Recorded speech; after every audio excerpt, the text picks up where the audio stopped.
सब तो पहला प्यार भरी सत श्री अकाल।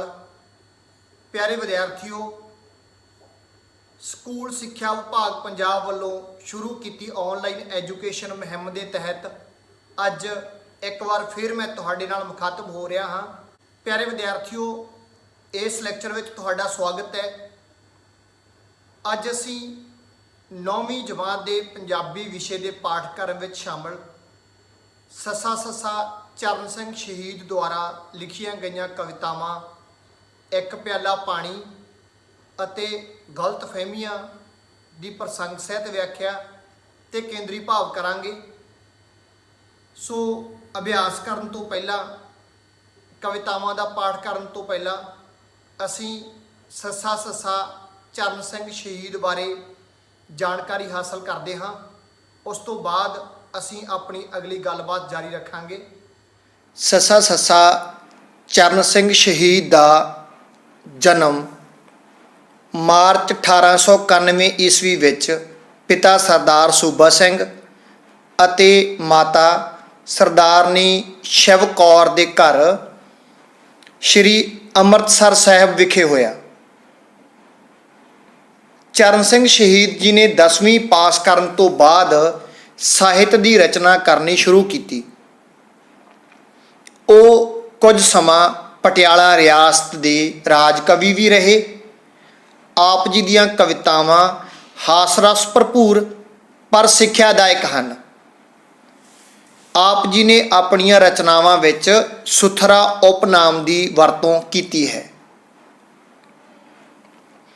ਚਰਨ ਸਿੰਘ ਸ਼ਹੀਦ ਜੀ ਨੇ ਪੰਜਾਬੀ ਕਵਿਤਾ ਤੋਂ ਇਲਾਵਾ ਨਾਵਲ, ਕਹਾਣੀਆਂ ਅਤੇ ਜੀਵਨੀਆਂ ਵੀ ਲਿਖੀਆਂ। ਸ਼੍ਰੀ ਅੰਮ੍ਰਿਤਸਰ ਸਾਹਿਬ ਤੋਂ ਉਹਨਾਂ ਨੇ ਸ਼ਹੀਦ ਨਾਂ ਦਾ ਅਖਬਾਰ ਕੱਢਿਆ ਅਤੇ ਮੌਜੀ ਅਤੇ ਹੰਸ ਸਪਤਾਹਿਕ ਪੱਤਰਾਂ ਦੇ ਸੰਪਾਦਕ ਦੇ ਤੌਰ 'ਤੇ ਵੀ ਕੰਮ ਕੀਤਾ। ਆਪ ਜੀ ਦੀਆਂ ਪ੍ਰਸਿੱਧ ਕਾਵਿ ਪੁਸਤਕਾਂ ਦਾ ਵੇਰਵਾ ਇਸ ਪ੍ਰਕਾਰ ਹੈ: ਬਾਦਸ਼ਾਹੀਆਂ, ਅਰਸ਼ੀ ਕਿੰਗਰੇ, ਰਾਜਸੀ ਹੁਲਾਰੇ ਤੇ ਬੇਪਰਵਾਹੀਆਂ। ਇਹ ਉਹਨਾਂ ਦੀਆਂ ਕਾਵਿ ਪੁਸਤਕਾਂ ਨੇ। प्यारे विद्यार्थियों, पुराने समय में औरतां अपने पति का ते मर्द अपने पिता का नाम अपने नाम विच शामिल कर लेंदे सन। तुसीं छोटियां क्लासां विच पढ़िया महात्मा गांधी बारे। असीं पढ़िया सी कि महात्मा गांधी का पूरा नाम मोहनदास करमचंद गांधी सी। सो प्यारे विद्यार्थियों, करमचंद उन्हां दे पिता जी का नाम सी। उन्होंने अपने पिता जी का नाम अपने नाम दे विच शामिल किया होया सी। उस तरह ही ससा ससा चरण सिंह शहीद के पिता का नाम सी सरदार सूबा सिंह। तो उन्होंने अपने पिता जी का भाव के सूबा सिंह के नाम के पहले अखर ससा ससा अपने नाम के मूहरे लगा लिए। जिहड़ा उन्होंने अपने नाम के मगर तखल्लस लगाया होया है शहीद, ਉਹ ਸ਼ਹੀਦ ਨਾਂ ਦਾ ਰਸਾਲਾ ਕੱਢਦੇ ਹੁੰਦੇ ਸੀ। ਪਿਆਰੇ ਵਿਦਿਆਰਥੀਓ, ਹੁਣ ਅਸੀਂ ਉਹਨਾਂ ਦੀ ਕਵਿਤਾ ਇੱਕ ਪਿਆਲਾ ਪਾਣੀ ਦਾ ਪਾਠ ਕਰਦੇ ਹਾਂ। ਉਸ ਤੋਂ ਬਾਅਦ ਅਸੀਂ ਇਸ ਦਾ ਅਭਿਆਸ ਕਰਾਂਗੇ। ਅਕਬਰ ਨੂੰ ਦਰਬਾਰ ਬੈਠਿਆਂ ਤ੍ਰੇ ਨੇ ਬਹੁਤ ਸਤਾਇਆ, ਸੈਂਤ ਹੁੰਦਿਆਂ ਨਫਰ ਪਿਆਲਾ ਜਲ ਠੰਡੇ ਦਾ ਲਿਆਇਆ। पकड़ प्याला बादशाह ने मूँह नूं चाया लाना, पासों बोल बीरबल उठिया जरा हथ अटकाना। पहलों दसो आप एक गल, जे पानी मुक जावे सै कोहां तक जतन कीतियां एक बूंद ना थ्यावे। अति प्यास लगी होवे तुहानू जल बिन मरदे जावो, माही वांग आप बिन तड़फो उल्ट बाजियां खावो। सच दसो जे उस वेले कोई एक जल प्याला लियावे, की कुछ दिओ हजूर उसनू, की कीमत ओ पावे। हस के अकबर कहन लगा, जे ऐसी दशा व्यापे अद्धा राज दियां मुल इसदा खुशी नाल मैं आपे। ਇਹ ਕਹਿ ਕੇ ਉਹ ਜਲ ਦਾ ਪਿਆਲਾ ਗਟ ਗਟ ਸ਼ਾਹ ਚੜਾਇਆ। ਫੇਰ ਬੀਰਬਲ ਨੇ ਸ਼ਾਹ ਅੱਗੇ ਸਵਾਲ ਦੂਸਰਾ ਪਾਇਆ, ਦੱਸੋ ਭਲਾ ਜੇ ਇਹ ਪਾਣੀ ਹੁਣ ਦੇਹ ਅੰਦਰ ਰੁਕ ਜਾਵੇ ਪਿਸ਼ਾਬ ਆਪ ਦਾ, ਜਾਣ ਪਿਆ ਤੜਫਾਵੇ। ਬਚਣ ਲਈ ਉਸ ਕਸ਼ਟੋਂ ਕਿੰਨੇ ਪੀਰ ਪੈਗੰਬਰ ਸੇਵੋ, ਅੱਧਾ ਰਾਜ ਮੰਗੇ ਜੇ ਕੋਈ, ਦੇਵੋ ਜਾਂ ਨਾ ਦੇਵੋ। ਚਕਰਿਤ ਹੋ ਕੇ ਸ਼ਾਹ ਬੋਲਿਆ, ਜ਼ਰਾ ਢਿੱਲ ਨਾ ਲਾਵਾਂ, ਬੇਸ਼ੱਕ ਅੱਧਾ ਰਾਜ ਭਾਗ ਮੈਂ ਫੌਰਨ ਭੇਟ ਕਰਾਵਾਂ। ਹੱਸ ਕੇ ਆਖੇ ਬੀਰਬਲ ਫਿਰ, ਇਸ ਤੋਂ ਸਾਬਤ ਹੋਇਆ ਇੱਕ ਪਿਆਲੇ ਜਲ ਦਾ ਮੁੱਲ ਹੈ ਰਾਜ ਤੁਹਾਡਾ ਗੋਇਆ। ਜੋ ਅਣਮਿਣਿਆ ਤੁਲਿਆ ਇਹ ਜਲ ਸਭ ਨੂੰ ਮੁਫਤ ਪਚਾਵੇ, ਉਸ ਰੱਬ ਸੁਥਰੇ ਦੀ ਬਖਸ਼ਿਸ਼ ਦਾ ਬੰਦਾ ਕੀ ਮੁੱਲ ਪਾਵੇ। ਵਿਆਖਿਆ ਕਰਨ ਤੋਂ ਪਹਿਲਾਂ ਤੁਸੀਂ ਇਸ ਕਵਿਤਾ ਦਾ ਪ੍ਰਸੰਗ ਨੋਟ ਕਰ ਲਓ। ਇਹ ਕਾਵ ਟੋਟਾ ਸਾਡੀ ਪੰਜਾਬੀ ਪੁਸਤਕ ਸਾਹਿਤਮਾਲਾ ਵਿੱਚ ਦਰਜ ਸੱਸਾ ਸੱਸਾ ਚਰਨ ਸਿੰਘ ਸ਼ਹੀਦ ਦੀ ਕਵਿਤਾ ਇੱਕ ਪਿਆਲਾ ਪਾਣੀ ਵਿੱਚੋਂ ਲਿਆ ਗਿਆ ਹੈ। ਇਸ ਵਿੱਚ ਕਵੀ ਨੇ ਅਕਬਰ ਤੇ ਉਸ ਦੇ ਵਜ਼ੀਰ ਬੀਰਬਲ ਨਾਲ ਸੰਬੰਧਿਤ ਕਹਾਣੀ ਨੂੰ ਬਿਆਨ ਕਰਦਿਆਂ ਦੱਸਿਆ ਹੈ ਕਿ ਕੋਈ ਸਥਿਤੀ ਅਜਿਹੀ ਵੀ ਪੈਦਾ ਹੋ ਸਕਦੀ ਹੈ ਕਿ ਇੱਕ ਪਿਆਲੇ ਪਾਣੀ ਦੇ ਮੁੱਲ ਦੇ ਰੂਪ ਵਿੱਚ ਅਕਬਰ ਵਰਗੇ ਬਾਦਸ਼ਾਹ ਨੂੰ ਆਪਣੇ ਵਿਸ਼ਾਲ ਰਾਜ ਤੋਂ ਹੱਥ ਧੋਣੇ ਪੈਂਦੇ ਹਨ, ਪਰ ਬੰਦਾ ਉਸ ਰੱਬ ਦੀ ਬਖਸ਼ਿਸ਼ ਦਾ ਕੋਈ ਮੁੱਲ ਨਹੀਂ ਪਾਉਂਦਾ। ਪਿਆਰੇ ਵਿਦਿਆਰਥੀਓ, ਇੱਕ ਪਿਆਲਾ ਪਾਣੀ ਕਵਿਤਾ ਵਿੱਚ ਸੱਸਾ ਸੱਸਾ ਚਰਨ ਸਿੰਘ ਸ਼ਹੀਦ ਲਿਖਦੇ ਹੈ, ਕਹਿੰਦੇ ਅਕਬਰ ਨੂੰ ਦਰਬਾਰ ਬੈਠਿਆਂ ਤ੍ਰੇ ਨੇ ਬਹੁਤ ਸਤਾਇਆ, ਸੈਨਤ ਹੁੰਦਿਆਂ ਨਫਰ ਪਿਆਲਾ ਜਲ ਠੰਡੇ ਦਾ ਲਿਆਇਆ। ਅਕਬਰ ਬਾਦਸ਼ਾਹ ਆਪਣੇ ਦਰਬਾਰ ਵਿੱਚ ਬੈਠਾ ਸੀ, ਉਸ ਨੂੰ ਤ੍ਰੇ ਨੇ ਭਾਵ ਕਿ ਪਿਆਸ ਨੇ ਬਹੁਤ ਸਤਾਇਆ। ਉਸਨੇ ਇਸ਼ਾਰਾ ਕੀਤਾ, ਉਸ ਦਾ ਇਸ਼ਾਰਾ ਹੁੰਦਿਆਂ ਹੀ ਉਸ ਦਾ ਨੌਕਰ, ਉਸ ਦਾ ਨਫਰ ਠੰਡੇ ਜਲ ਦਾ ਇੱਕ ਪਿਆਲਾ ਲਿਆਇਆ। ਜਦੋਂ ਉਹ ਠੰਡੇ ਜਲ ਦਾ ਪਿਆਲਾ ਬਾਦਸ਼ਾਹ ਨੇ ਫੜ ਕੇ ਆਪਣੇ ਮੂੰਹ ਨੂੰ ਲਾਉਣਾ ਚਾਹਿਆ ਤਾਂ ਕੋਲ ਹੀ ਬੀਰਬਲ ਖੜਾ ਸੀ, ਉਸ ਦਾ ਵਜ਼ੀਰ। ਸੋ ਬੀਰਬਲ ਬੋਲਿਆ, ਕਹਿੰਦਾ ਬਾਦਸ਼ਾਹ 1 ਮਿੰਟ ਆਪਣਾ ਹੱਥ ਅਟਕਾਉਣਾ। ਬੀਰਬਲ ਬੋਲਿਆ, ਕਹਿੰਦਾ ਪਹਿਲਾਂ ਦੱਸੋ ਆਪ ਇੱਕ ਗੱਲ, ਜੇ ਪਾਣੀ ਮੁੱਕ ਜਾਵੇ ਸੈ ਕੋਹਾਂ ਤੱਕ ਯਤਨ ਕੀਤਿਆਂ ਇੱਕ ਬੂੰਦ ਨਾ ਥਿਆਵੇ, ਅਤੀ ਪਿਆਸ ਲੱਗੀ ਹੋਵੇ ਤੁਹਾਨੂੰ, ਜਲ ਬਿਨ ਮਰਦੇ ਜਾਵੋ, ਮਾਹੀ ਵਾਂਗ ਆਪ ਬਿਨ ਤੜਫੋ, ਉਲਟ ਬਾਜੀਆਂ ਖਾਵੋ। ਕਹਿੰਦਾ ਪਹਿਲਾਂ ਮੈਨੂੰ ਇੱਕ ਗੱਲ ਦੱਸੋ ਕਿ ਜੇ ਪਾਣੀ ਮੁੱਕ ਜਾਵੇ 100 ਕੋਹਾਂ ਤੱਕ 100 ਯਤਨ ਕੀਤਿਆਂ ਪਾਣੀ ਦੀ ਇੱਕ ਬੂੰਦ ਵੀ ਨਾ ਮਿਲੇ, ਤੁਹਾਨੂੰ ਅਤੀ ਪਿਆਸ ਭਾਵ ਕਿ ਬਹੁਤ ਜ਼ਿਆਦਾ ਪਿਆਸ ਲੱਗੀ ਹੋਵੇ ਤੇ ਤੁਸੀਂ ਪਾਣੀ ਬਿਨਾ ਮਰਦੇ ਜਾਵੋ। ਮਾਹੀ ਹੁੰਦਾ ਮੱਛੀ, ਆਪ ਹੁੰਦਾ ਪਾਣੀ, ਭਾਵ ਜਿਵੇਂ ਮੱਛੀ ਪਾਣੀ ਬਿਨਾ ਤੜਫਦੀ ਹੈ, ਉਲਟ ਬਾਜ਼ੀਆਂ ਲਾਉਂਦੀ ਹੈ, ਜੇ ਤੁਸੀਂ ਉਹਦੇ ਵਾਂਗ ਤੜਫਦੇ ਹੋਵੋ, ਉਸ ਵੇਲੇ ਜੇ ਤੁਹਾਡੇ ਲਈ ਕੋਈ ਇੱਕ ਜਲ ਦਾ ਪਿਆਲਾ ਲੈ ਆਵੇ, ਉਸ ਨੂੰ ਤੁਸੀਂ ਕੀ ਦਿਓਗੇ, ਭਾਵ ਕਿ ਉਹ ਉਸ ਜਲ ਦੇ ਪਿਆਲੇ ਦਾ ਕੀ ਮੁੱਲ ਪਾਵੇਗਾ। ਹੱਸ ਕੇ ਅਕਬਰ ਕਹਿਣ ਲੱਗਾ, ਜੇ ਐਸੀ ਦਸ਼ਾ ਵਿਆਪੇ, ਅੱਧਾ ਰਾਜ ਦਿਆਂ ਮੁੱਲ ਇਸ ਦਾ ਖੁਸ਼ੀ ਨਾਲ ਮੈਂ ਆਪੇ।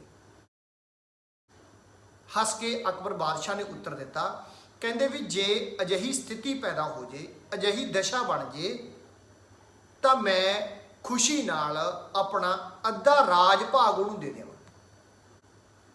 ਬੀਰਬਲ ਦੇ ਪਹਿਲੇ ਸਵਾਲ ਦਾ ਜਵਾਬ ਦੇ ਕੇ ਬਾਦਸ਼ਾਹ ਨੇ ਗਟ-ਗਟ ਕਰਕੇ ਉਹ ਪਾਣੀ ਦਾ ਪਿਆਲਾ ਪੀ ਲਿਆ। ਜਦੋਂ ਉਹਨੇ ਉਹ ਪਾਣੀ ਦਾ ਪਿਆਲਾ ਪੀ ਲਿਆ ਤਾਂ ਬੀਰਬਲ ਨੇ ਬਾਦਸ਼ਾਹ ਅੱਗੇ ਆਪਣਾ ਦੂਸਰਾ ਸਵਾਲ ਰੱਖਤਾ, ਦੱਸੋ ਭਲਾ ਜੇ ਇਹ ਪਾਣੀ ਹੁਣ ਦੇਹ ਅੰਦਰ ਰੁਕ ਜਾਵੇ ਪਿਸ਼ਾਬ ਆਪ ਦਾ, ਜਾਣ ਪਿਆ ਤੜਫਾਵੇ। ਬਚਣ ਲਈ ਉਸ ਕਸ਼ਟ ਤੋਂ ਕਿੰਨੇ ਪੀਰ ਪੈਗੰਬਰ ਸੇਵੋ, ਅੱਧਾ ਰਾਜ ਮੰਗੇ ਜੇ ਕੋਈ ਦੇਵੋ ਜਾਂ ਨਾ ਦੇਵੋ। ਵੀਰਬਲ ਨੇ ਆਪਣਾ ਦੂਜਾ ਸਵਾਲ ਕੀਤਾ ਕਿ ਹੁਣ ਦੱਸੋ, ਜੇ ਇਹ ਪਾਣੀ ਜਿਹੜਾ ਤੁਸੀਂ ਪੀਤਾ ਹੈ ਤੁਹਾਡੀ ਦੇਹ ਦੇ ਅੰਦਰ ਰੁਕ ਜਾਵੇ ਤੇ ਤੁਹਾਡਾ ਪਿਸ਼ਾਬ ਵੀ ਰੁਕ ਜਾਵੇ ਤੇ ਪਾਣੀ ਤੁਹਾਡੀ ਜਾਨ ਤੜਫਾਵੇ, ਫਿਰ ਇਸ ਦੁੱਖ ਤੋਂ, ਇਸ ਤਕਲੀਫ ਤੋਂ ਬਚਣ ਲਈ ਤੁਸੀਂ ਪੀਰ ਪੈਗੰਬਰਾਂ ਨੂੰ ਧਿਆਵੋ, ਪਰੰਤੂ ਇਸ ਦਾ ਹੱਲ ਨਾ ਹੋਵੇ। ਜੇ ਉਸ ਸਮੇਂ ਤੁਹਾਡੇ ਤੋਂ ਤੁਹਾਡੇ ਇਸ ਕਸ਼ਟ ਦਾ ਨਿਵਾਰਨ ਕਰਨ ਲਈ ਕੋਈ ਅੱਧਾ ਰਾਜ ਭਾਗ ਮੰਗੇ ਤਾਂ ਤੁਸੀਂ ਉਸ ਨੂੰ ਅੱਧਾ ਰਾਜ ਭਾਗ ਦੇਵੋਗੇ ਕਿ ਨਹੀਂ ਦੇਵੋਗੇ? ਚਕਰਿਤ ਹੋ ਕੇ ਸ਼ਾਹ ਬੋਲਿਆ, ਜ਼ਰਾ ਢਿੱਲ ਨਾ ਲਾਵਾਂ, ਬੇਸ਼ੱਕ ਅੱਧਾ ਰਾਜ ਭਾਗ ਮੈਂ ਫੌਰਨ ਭੇਟ ਚੜਾ। ਤੁਰੰਤ ਸੁਚੇਤ ਹੋ ਕੇ ਬਾਦਸ਼ਾਹ ਨੇ ਉੱਤਰ ਦਿੱਤਾ, ਕਹਿੰਦੇ ਮੈਂ ਤਾਂ ਜਰਾ ਵੀ ਢਿੱਲ ਨਾ ਲਾਵਾਂ, ਬੇਸ਼ੱਕ ਅੱਧਾ ਰਾਜ ਭਾਗ ਮੰਗੇ ਮੈਂ ਫੌਰਨ ਉਸ ਨੂੰ ਭੇਂਟ ਕਰ ਦਿਆਂ। ਹੱਸ ਕੇ ਆਖੇ ਬੀਰਬਲ ਫਿਰ, ਇਸ ਤੋਂ ਸਾਬਤ ਹੋਇਆ ਇੱਕ ਪਿਆਲੇ ਜਲ ਦਾ ਮੁੱਲ ਹੈ ਰਾਜ ਤੁਹਾਡਾ ਗੋਇਆ।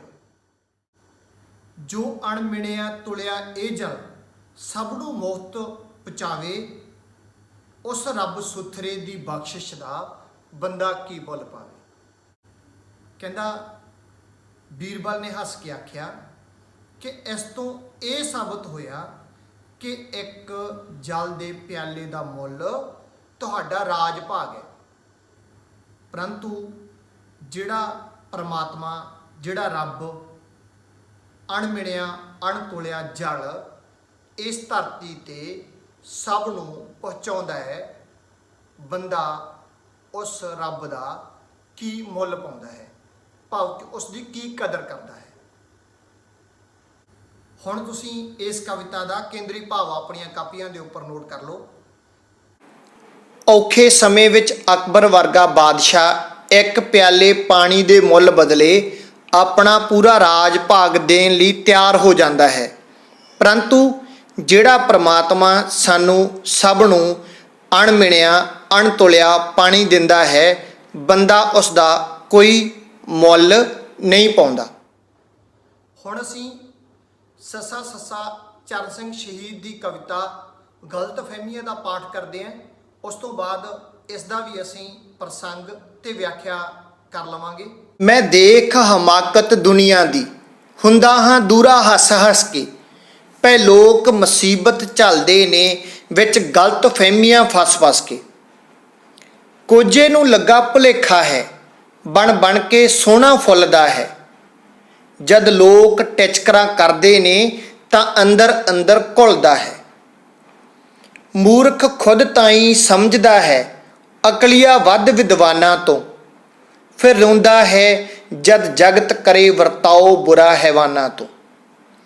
ਕੰਗਲਾ ਹੈ ਫਸਿਆ ਗਲਤੀ ਵਿੱਚ, ਧਣੀਆਂ ਦੀਆਂ ਰੀਸਾਂ ਕਰਦਾ ਹੈ, ਜਦ ਕਰਜ਼ੇ ਸੂਦ ਕੁਚਲਦੇ ਨੇ ਤਾਂ ਰੋਂਦਾ ਹੌਂਕੇ ਭਰਦਾ ਹੈ। ਕਮਜ਼ੋਰ ਬਲੀਸਮ ਆਕੜ ਕੇ ਜਾਂ ਨਾਲ ਤਕੜਿਆਂ ਖਹਿੰਦਾ ਹੈ, ਤਦ ਹੋਸ਼ ਮਗਜ ਵਿੱਚ ਆਉਂਦੀ ਹੈ ਜਦ ਹੱਡ ਤੁੜਾ ਕੇ ਬਹਿੰਦਾ ਹੈ।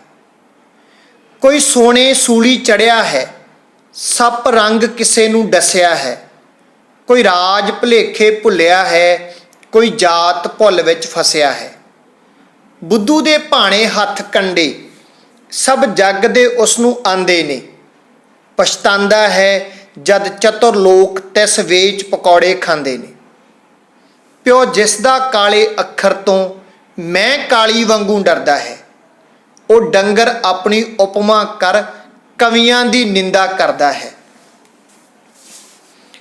ਕਹਿੰਦੇ ਹਨ ਬੰਦੇ ਘੜਨ ਸਮੇਂ ਰੱਬ ਸਭ ਦੇ ਕੰਨ 'ਚ ਕਹਿੰਦਾ ਹੈ, ਨਹੀਂ ਘੜਿਆ ਤੇਰੇ ਜਿਹਾ ਹੋਰ, ਬਸ ਬੰਦਾ ਆਕੜ ਬਹਿੰਦਾ ਹੈ।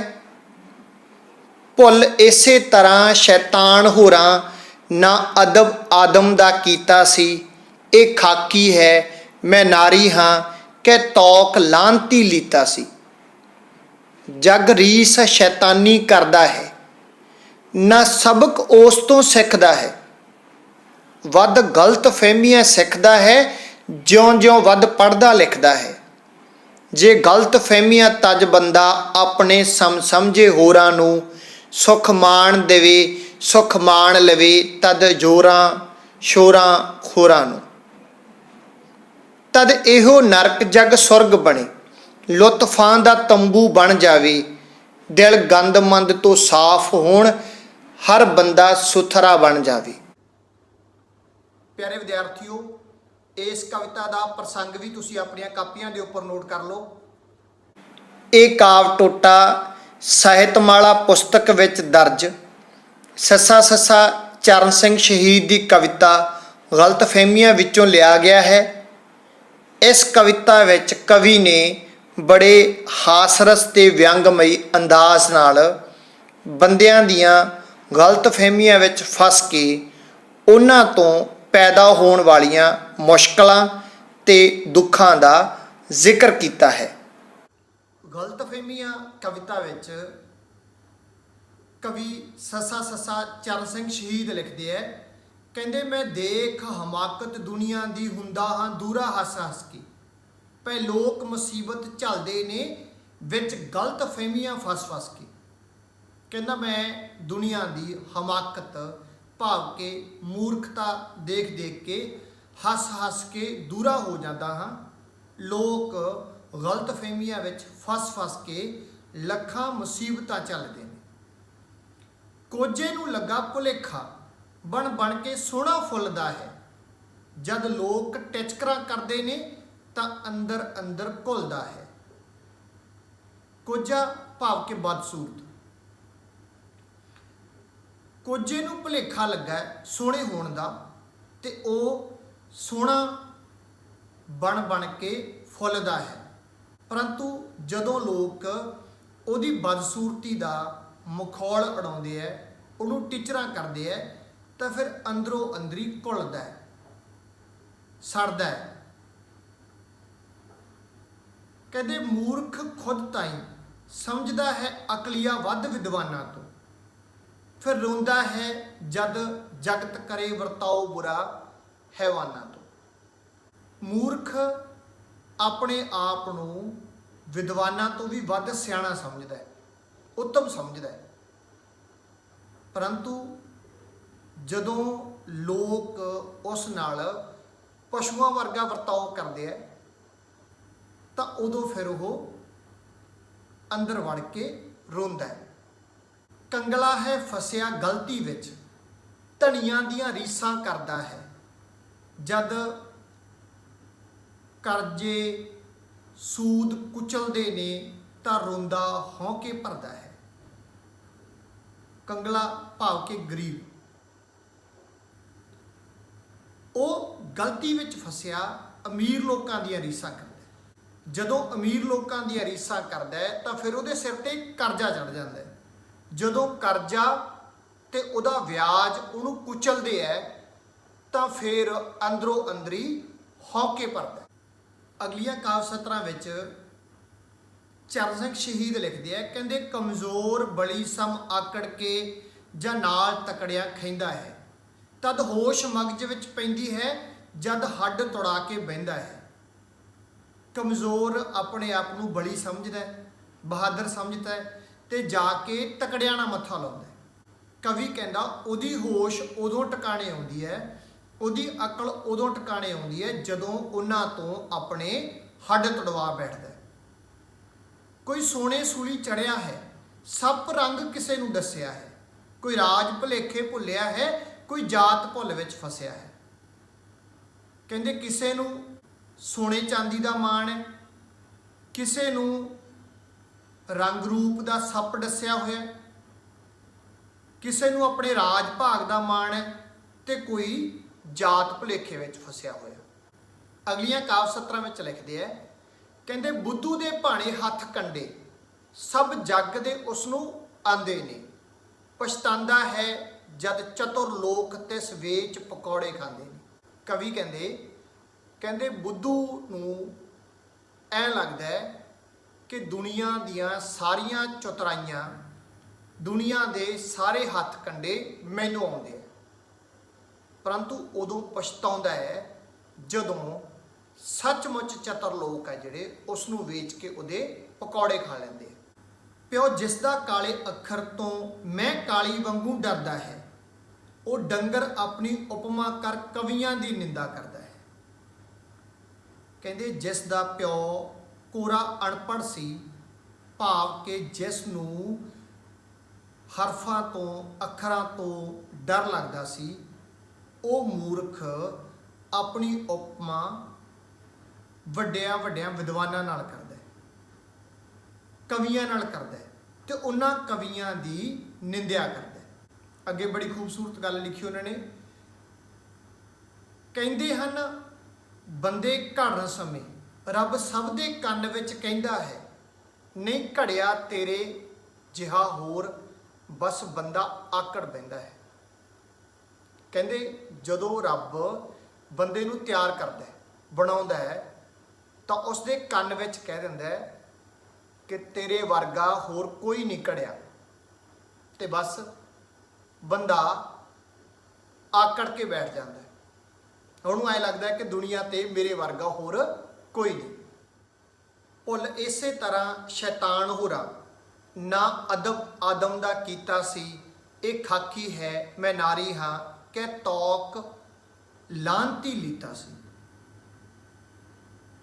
ਜਦੋਂ ਮਨੁੱਖ ਨੇ ਪਹਿਲਾ ਆਦਮੀ ਤਿਆਰ ਕੀਤਾ, ਆਦਮ ਤੋਂ ਭਾਵ ਪਹਿਲਾ ਮਨੁੱਖ, ਤਾਂ ਉਸਨੇ ਫਰਿਸ਼ਤੇ ਨੂੰ ਕਿਹਾ ਕਿ ਤੂੰ ਆਦਮ ਦਾ ਸਤਿਕਾਰ ਕਰਨਾ ਹੈ, ਪਰੰਤੂ ਫਰਿਸ਼ਤਾ ਸ਼ੈਤਾਨ ਬਣ ਗਿਆ ਤੇ ਉਸਨੇ ਆਦਮ ਦਾ ਸਤਿਕਾਰ ਨਹੀਂ ਕੀਤਾ। ਕਹਿੰਦਾ ਇਹ ਮਿੱਟੀ ਦਾ ਬਣਿਆ ਹੋਇਆ ਤੇ ਮੈਂ ਅੱਗ ਦਾ ਬਣਿਆ ਹੋਇਆ। ਇਸ ਤਰ੍ਹਾਂ ਸ਼ੈਤਾਨ ਬਣ ਕੇ ਉਸਨੇ, ਤੌਕ ਦਾ ਮਤਲਬ ਹੁੰਦਾ ਹੈ ਪਟਾ, ਸ਼ੈਤਾਨ ਬਣ ਕੇ ਉਸਨੇ ਆਪਣੇ ਗਲ ਲਾਂਤ ਦਾ ਪਟਾ ਪਵਾ ਲਿਆ। ਕਹਿੰਦੇ ਜਗ ਰੀਸ ਸ਼ੈਤਾਨੀ ਕਰਦਾ ਹੈ, ਨਾ ਸਬਕ ਉਸ ਤੋਂ ਸਿੱਖਦਾ ਹੈ, ਵੱਧ ਗਲਤ ਫਹਿਮੀਆਂ ਸਿੱਖਦਾ ਹੈ, ਜਿਉਂ-ਜਿਉਂ ਵੱਧ ਪੜ੍ਹਦਾ ਲਿਖਦਾ ਹੈ। ਕਹਿੰਦੇ ਇਹ ਸੰਸਾਰ ਉਸ ਸ਼ੈਤਾਨ ਦੀ ਰੀਸ ਕਰਦਾ ਹੈ, ਉਹਦੇ ਤੋਂ ਸਬਕ ਨਹੀਂ ਸਿੱਖਦਾ, ਤੇ ਜਿਵੇਂ ਜਿਵੇਂ ਮਨੁੱਖ ਵੱਧ ਪੜ੍ਹਦਾ ਲਿਖਦਾ ਜਾ ਰਿਹਾ ਹੈ, ਉਸੇ ਤਰ੍ਹਾਂ ਹੀ ਉਹ ਵੱਧ ਗਲਤ ਫਹਿਮੀਆਂ ਦਾ ਸ਼ਿਕਾਰ ਹੁੰਦਾ ਜਾ ਰਿਹਾ ਹੈ। ਕਹਿੰਦੇ ਜੇ ਗਲਤ ਫਹਿਮੀਆਂ ਤਜ ਬੰਦਾ ਆਪਣੇ ਸਮਝੇ ਹੋਰਾਂ ਨੂੰ ਸੁਖ ਮਾਣ ਦੇਵੇ, ਸੁਖ ਮਾਣ ਲਵੇ, ਤਦ ਜ਼ੋਰਾਂ ਸ਼ੋਰਾਂ ਖੋਰਾਂ ਨੂੰ। ਕਹਿੰਦੇ ਜੇ ਬੰਦਾ ਇਹਨਾਂ ਗਲਤ ਫਹਿਮੀਆਂ ਨੂੰ ਛੱਡ ਕੇ, ਤਿਆਗ ਕੇ ਬਾਕੀਆਂ ਨੂੰ ਆਪਣੇ ਬਰਾਬਰ ਸਮਝੇ, ਉਹਨਾਂ ਨੂੰ ਸੁੱਖ ਤੇ ਮਾਣ ਦੇਵੇ, ਆਪ ਵੀ ਉਹਨਾਂ ਤੋਂ ਸੁੱਖ ਤੇ ਮਾਣ ਪ੍ਰਾਪਤ ਕਰੇ, ਜ਼ੋਰਾਵਰੀਆਂ, ਸ਼ੋਰ ਸ਼ਰਾਬਾ ਤੇ ਵੈਰ ਭਾਵਨਾਵਾਂ ਨੂੰ ਛੱਡ ਦੇਵੇ, ਤਾਂ ਤਦ ਇਹੋ ਨਰਕ ਜਗ ਸੁਰਗ ਬਣੇ, ਲੁਤਫਾਂ ਦਾ ਤੰਬੂ ਬਣ ਜਾਵੇ, ਦਿਲ ਗੰਦ ਮੰਦ ਤੋਂ ਸਾਫ਼ ਹੋਣ, ਹਰ ਬੰਦਾ ਸੁਥਰਾ ਬਣ ਜਾਵੇ। ਕਹਿੰਦੇ ਫਿਰ ਇਹੀ ਜਗ, ਇਹੀ ਸੰਸਾਰ ਸਵਰਗ ਬਣ ਜਾਵੇ, ਲੁਤਫਾਂ ਦਾ ਤੰਬੂ ਬਣ ਜਾਵੇ, ਨਜ਼ਾਰਿਆਂ ਦਾ ਤੰਬੂ ਬਣ ਜਾਵੇ, ਦਿਲ ਗੰਦਮੰਦ ਤੋਂ ਸਾਫ਼ ਹੋ ਜਾਣ, ਭਾਵ ਕਿ ਹਰ ਮਨੁੱਖ ਸਾਫ਼ ਸੁਥਰਾ ਬਣ ਜਾਵੇ। ਪਿਆਰੇ ਵਿਦਿਆਰਥੀਓ, ਇਸ ਕਵਿਤਾ ਦਾ ਕੇਂਦਰੀ ਭਾਵ ਵੀ ਤੁਸੀਂ ਆਪਣੀਆਂ ਕਾਪੀਆਂ ਦੇ ਉੱਪਰ ਨੋਟ ਕਰ ਲਓ। ਮਨੁੱਖ ਆਪਣੀ ਸ਼ਕਲ, ਅਕਲ, ਤਾਕਤ, ਰੰਗ, ਜਾਤ ਅਤੇ ਧਨ ਦੌਲਤ ਕਾਰਨ ਗਲਤ ਫਹਿਮੀਆਂ ਵਿੱਚ ਫਸ ਕੇ ਦੁੱਖ ਭੋਗਦੇ ਹਨ। ਜੇਕਰ ਬੰਦਾ ਗਲਤ ਫਹਿਮੀਆਂ ਛੱਡ ਕੇ ਦੂਜਿਆਂ ਨੂੰ ਆਪਣੇ ਬਰਾਬਰ ਸਮਝੇ, ਤਾਂ ਇਹ ਦੁਨੀਆ ਸੁੱਖਾਂ ਭਰਿਆ ਸਵਰਗ ਬਣ ਸਕਦੀ ਹੈ। ਪਿਆਰੇ ਵਿਦਿਆਰਥੀਓ, ਸੱਸਾ ਸੱਸਾ ਚਰਨ ਸਿੰਘ ਸ਼ਹੀਦ ਦੀਆਂ ਇਹਨਾਂ ਕਵਿਤਾਵਾਂ ਤੋਂ ਬੜੇ ਖੂਬਸੂਰਤ ਸੁਨੇਹੇ ਸਾਨੂੰ ਮਿਲੇ ਹੈ। ਇੱਕ ਪਿਆਲਾ ਪਾਣੀ ਦੇ ਵਿੱਚ ਸਾਨੂੰ ਪਾਣੀ ਦੀ ਮਹੱਤਤਾ ਬਾਰੇ ਦੱਸਿਆ ਗਿਆ ਕਿ ਪਾਣੀ ਸਾਡੀ ਜ਼ਿੰਦਗੀ ਦੇ ਵਿੱਚ ਕਿੰਨਾ ਕੀਮਤੀ ਹੁੰਦਾ ਹੈ ਤੇ ਅਸੀਂ ਉਸ ਕੁਦਰਤ ਦਾ, ਉਸ ਰੱਬ ਦਾ ਸ਼ੁਕਰਾਨਾ ਨਹੀਂ ਕਰਦੇ ਜਿਹੜਾ ਸਾਨੂੰ ਅਣਮਿਣਿਆ ਅਣਤੁਲਿਆ ਜਲ ਦਿੰਦਾ ਰਹਿੰਦਾ ਹੈ। ਇਸੇ ਤਰ੍ਹਾਂ ਹੀ ਗਲਤਫਹਿਮੀਆਂ ਕਵਿਤਾ ਦੇ ਵਿੱਚ ਸਾਨੂੰ ਇਹ ਸਿੱਖਣ ਨੂੰ ਮਿਲਿਆ ਕਿ ਮਨੁੱਖ ਨੂੰ ਆਪਣੀ ਸ਼ਕਲ, ਰੰਗ ਰੂਪ, ਧਨ ਦੌਲਤ, ਜਾਤ ਪਾਤ ਦਾ ਮਾਣ ਛੱਡ ਕੇ ਸਾਰਿਆਂ ਨੂੰ ਬਰਾਬਰ ਸਮਝਣਾ ਚਾਹੀਦਾ ਹੈ। ਗਲਤਫਹਿਮੀਆਂ ਵਿੱਚ ਨਹੀਂ ਰਹਿਣਾ ਚਾਹੀਦਾ। ਜਦੋਂ ਅਸੀਂ ਗਲਤਫਹਿਮੀਆਂ ਵਿੱਚ ਰਹਿੰਦੇ ਹਾਂ ਤਾਂ ਸਾਨੂੰ ਦੁੱਖ ਭੋਗਣੇ ਪੈਂਦੇ ਆ। ਹੁਣ ਅਸੀਂ ਕੁਝ ਵਸਤੂਨਿਸ਼ਟ ਪ੍ਰਸ਼ਨ ਕਰਦੇ ਹਾਂ। ਸੋ ਸਾਡੇ ਕੋਲੇ ਸਭ ਤੋਂ ਪਹਿਲਾ ਪ੍ਰਸ਼ਨ ਹੈ, ਇੱਕ ਪਿਆਲਾ ਪਾਣੀ ਕਵਿਤਾ ਕਿਸ ਕਵੀ ਦੀ ਲਿਖੀ ਹੋਈ ਹੈ? 4 ਆਪਸ਼ਨਾਂ ਨੇ, ਭਾਈ ਵੀਰ ਸਿੰਘ, ਪ੍ਰੋਫੈਸਰ ਮੋਹਨ ਸਿੰਘ, ਸੱਸਾ ਸੱਸਾ ਚਰਨ ਸਿੰਘ ਸ਼ਹੀਦ, ਗੁਰਮੁਖ ਸਿੰਘ ਮੁਸਾਫਰ। ਇਸ ਦਾ ਸਹੀ ਉੱਤਰ ਹੈ ਸੱਸਾ ਸੱਸਾ ਚਰਨ ਸਿੰਘ ਸ਼ਹੀਦ। ਅਗਲਾ ਪ੍ਰਸ਼ਨ ਹੈ, ਗਲਤਫਹਿਮੀਆਂ ਕਵਿਤਾ ਕਿਸ ਕਵੀ ਦੀ ਲਿਖੀ ਹੋਈ ਹੈ? ਸੱਸਾ ਸੱਸਾ ਚਰਨ ਸਿੰਘ ਸ਼ਹੀਦ, ਪ੍ਰੋਫੈਸਰ ਮੋਹਨ ਸਿੰਘ, ਭਾਈ ਵੀਰ ਸਿੰਘ, ਗੁਰਮੁਖ ਸਿੰਘ ਮੁਸਾਫਰ। ਸੋ ਇਸ ਦਾ ਸਹੀ ਉੱਤਰ ਹੈ ਸੱਸਾ ਸੱਸਾ ਚਰਨ ਸਿੰਘ ਸ਼ਹੀਦ।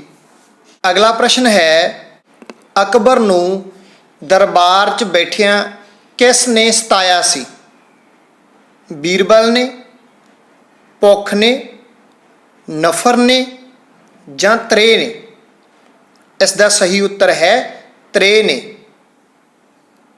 ਅਕਬਰ ਲਈ ਪਾਣੀ ਦਾ ਪਿਆਲਾ ਕੌਣ ਲੈ ਕੇ ਆਇਆ ਸੀ?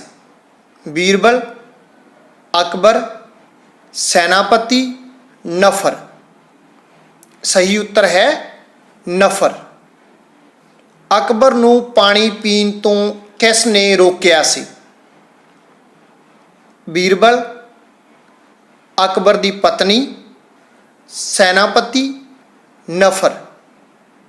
ਉੱਤਰ ਬੀਰਬਲ।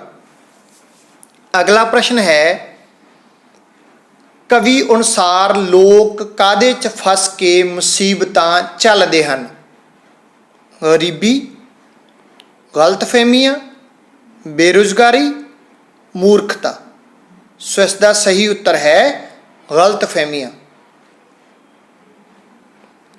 ਆਪਣੇ ਆਪ ਨੂੰ ਵਿਦਵਾਨਾਂ ਤੋਂ ਵੱਧ ਸਿਆਣਾ ਕੌਣ ਸਮਝਦਾ ਹੈ? ਕੰਗਲਾ, ਕੋਝਾ, ਮੂਰਖ, ਕਵੀ। ਸਹੀ ਉੱਤਰ ਹੈ ਮੂਰਖ। ਅਗਲਾ ਪ੍ਰਸ਼ਨ ਹੈ, ਕੌਣ ਸੋਹਣਾ ਬਣ ਬਣ ਕੇ ਫੁੱਲਦਾ ਹੈ? ਕੰਗਲਾ, ਕੋਝਾ, ਮੂਰਖ, ਕਵੀ। ਸਹੀ ਉੱਤਰ ਹੈ ਕੋਝਾ। ਅਗਲਾ ਪ੍ਰਸ਼ਨ ਹੈ, ਧਨੀਆਂ ਦੀਆਂ ਰੀਸਾਂ ਕੌਣ ਕਰਦਾ ਹੈ? ਕੰਗਲਾ, ਕੋਝਾ, ਮੂਰਖ ਜਾਂ ਕਵੀ। ਇਸ ਦਾ ਸਹੀ ਉੱਤਰ ਹੈ ਕੰਗਲਾ। ਕਿਸ ਨੂੰ ਲੱਗਦਾ ਹੈ ਕਿ ਉਸ ਨੂੰ ਸਾਰੇ ਜੱਗ ਦੇ ਹੱਥ ਕੰਡੇ ਆਉਂਦੇ ਹਨ? ਬੁੱਧੂ, ਕੋਝਾ, ਕੰਗਲਾ ਜਾਂ ਕਵੀ। ਸਹੀ ਉੱਤਰ ਹੈ ਬੁੱਧੂ। ਸਾਰਾ ਜੱਗ ਕਿਸ ਦੀ ਰੀਸ ਕਰਦਾ ਹੈ? ਬੀਰਬਲ ਦੀ, ਅਕਬਰ ਦੀ, ਸ਼ੈਤਾਨ ਦੀ, ਅਮੀਰਾਂ ਦੀ। ਸ਼ੈਤਾਨ ਦੀ। ਕਵੀ ਅਨੁਸਾਰ ਸਾਨੂੰ ਗਲਤਫਹਿਮੀਆਂ ਛੱਡ ਕੇ ਦੂਜਿਆਂ ਨੂੰ ਕੀ ਸਮਝਣਾ ਚਾਹੀਦਾ ਹੈ? ਬਰਾਬਰ, ਉੱਚਾ, ਨੀਵਾਂ ਜਾਂ ਕੁਝ ਨਹੀਂ। ਸੋ ਸਹੀ ਉੱਤਰ ਹੈ ਬਰਾਬਰ। ਸੋ ਪਿਆਰੇ ਵਿਦਿਆਰਥੀਓ, ਤੁਸੀਂ ਸਾਰੀ ਗੱਲਬਾਤ ਨੂੰ ਬੜੇ ਧਿਆਨ ਨਾਲ ਸੁਣਿਆ, ਅਭਿਆਸ ਵੀ ਆਪਣੀਆਂ ਕਾਪੀਆਂ ਦੇ ਉੱਪਰ ਨੋਟ ਕਰ ਲਿਆ। ਸੋ ਆਸ ਕਰਦਾ ਹੈ ਤੁਹਾਨੂੰ ਸਾਰੀ ਗੱਲਬਾਤ ਚੰਗੀ ਲੱਗੀ ਹੋਵੇਗੀ। ਸੋ ਤੁਹਾਡਾ ਸਾਰਿਆਂ ਦਾ ਬਹੁਤ ਬਹੁਤ ਧੰਨਵਾਦ, ਸ਼ੁਕਰੀਆ। ਤੁਹਾਨੂੰ ਸਾਰਿਆਂ ਨੂੰ ਬਹੁਤ ਬਹੁਤ ਪਿਆਰ।